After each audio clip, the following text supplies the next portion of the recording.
आज मैं आपके साथ रेसिपी शेयर करने वाली हूँ करेले गोश्त की। ऐसी टिप जो आपको किसी ने भी नहीं बताई होगी, आज मैं आपको वो टिप बताऊंगी और आपके करेले कभी भी कड़वे नहीं बनेंगे।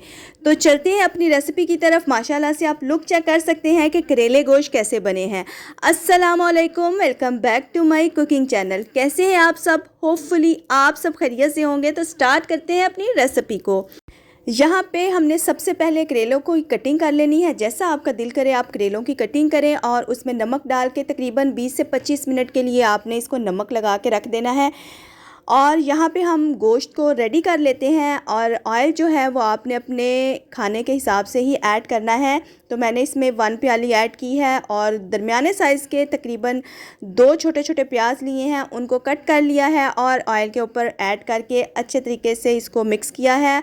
साथ में ही मैंने इसमें गोश्त ऐड कर दिया है और इसके ऊपर अदरक लहसुन का पेस्ट ऐड किया है। सभी चीज़ों को अच्छे तरीके से मिक्स कर लेंगे और 1 से 2 मिनट के लिए इसकी भुनाई करेंगे। अगर आप मेरे चैनल पे नए हैं तो मेरे चैनल को सब्सक्राइब करें, बेल आइकन को प्रेस करें ताकि मेरी आने वाली वीडियो का नोटिफिकेशन आपको मिल सके और आपको मज़े मज़े के खाने की रेसिपीज़ मिल सके। यहाँ पे मैं टमाटर ऐड करती हूँ। तकरीबन मैंने 2 अदर टमाटर लिए थे, उनकी कटिंग कर ली थी। और उसके बाद हम मसाले वगैरह जो हैं वो ऐड करेंगे। रेड मिर्च पाउडर है 1 टेबल स्पून मैंने इसमें ऐड किया है। और नमक जो है वो हस्बे ज़रूरत आपने अपने टेस्ट के अकॉर्डिंग ही ऐड करना है। और हल्दी पाउडर है 1 टीस्पून मैंने हल्दी पाउडर ऐड किया है। चिली फ्लेक्स 1 टीस्पून मैंने ऐड की है। अब मैं ऐड कर रही हूँ धनिया पाउडर है और ज़ीरा, थोड़े से खड़े मसाले ऐड कर रही हूँ जो कि आपको स्क्रीन में नज़र आ रहे हैं। गोश्त के साथ ही हमने ये सारी चीज़ें ऐड कर देनी है और इसको अच्छे तरीके से हमने मिक्स करना है। जैसा कि आपको स्क्रीन में नज़र आ रहा है, आप इसी मेथड के साथ गोश्त की भुनाई को करेंगी तो आपका गोश्त बहुत ही मज़े का और अंदर तक इसके मसाले वगैरह चले जाएंगे और इसका जो कलर है वो भी बहुत ज़बरदस्त आएगा।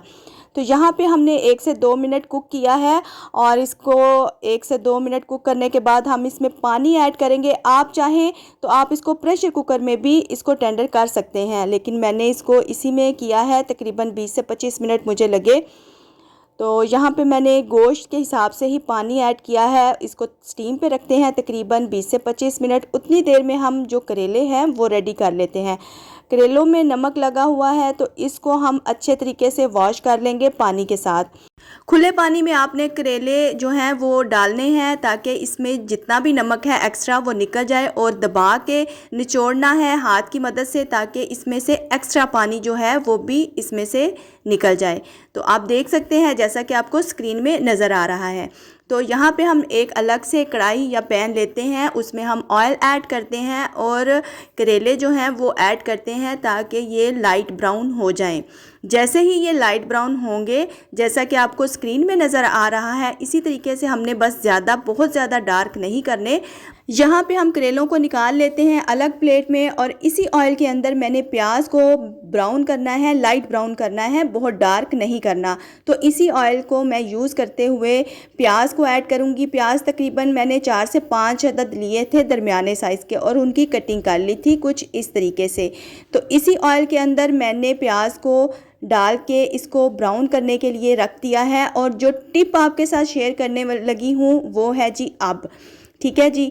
अब आपने मेरी बात को स्किप नहीं करना, इसको ध्यान से सुनना है। जैसे ही प्याज 1 से 2 मिनट के लिए हम कुक करेंगे तो इसमें हमने करेले ऐड कर देने हैं, आप देख सकते हैं। और ये टिप है कि अगर आपने करेले गोश्त बनाना है तो प्याज और करेलों को एक साथ आपने लाइट ब्राउन करना है। तो आपके करेले एक तो बहुत सॉफ्ट हो जाएंगे और दूसरा आपके करेलों में कड़वाहट बिल्कुल भी नहीं रहेगी। यहाँ पे हमारा गोश्त भी टेंडर हो चुका है माशाल्लाह से, आप लुक चेक कर सकते हैं। गोश्त भी हमारा रेडी हो गया है। तो अब हम जो है नेक्स्ट स्टेप करते हैं, करेले और प्याज को गोश्त के अंदर ऐड करते हैं और इनको अच्छे तरीके से मिक्स करते हैं। माशाल्लाह से आप देख सकते हैं, उसकी लुक चेक कर सकते हैं कि करेले गोश्त कैसा लग रहा है आपको। होपफुली आपको मेरी रेसिपी बहुत पसंद आएगी। आप एक बार इस रेसिपी को ट्राई करिएगा, इंशाल्लाह आपको मज़ा ज़रूर आएगा खाने का। तो यहाँ पे मैं ऐड कर रही हूँ गरम मसाला और साथ में हरी मिर्च ऐड की है वो आपकी मर्ज़ी है, आप इसको डालना चाहें तो डाल सकते हैं, अदरवाइज़ स्किप भी कर सकते हैं।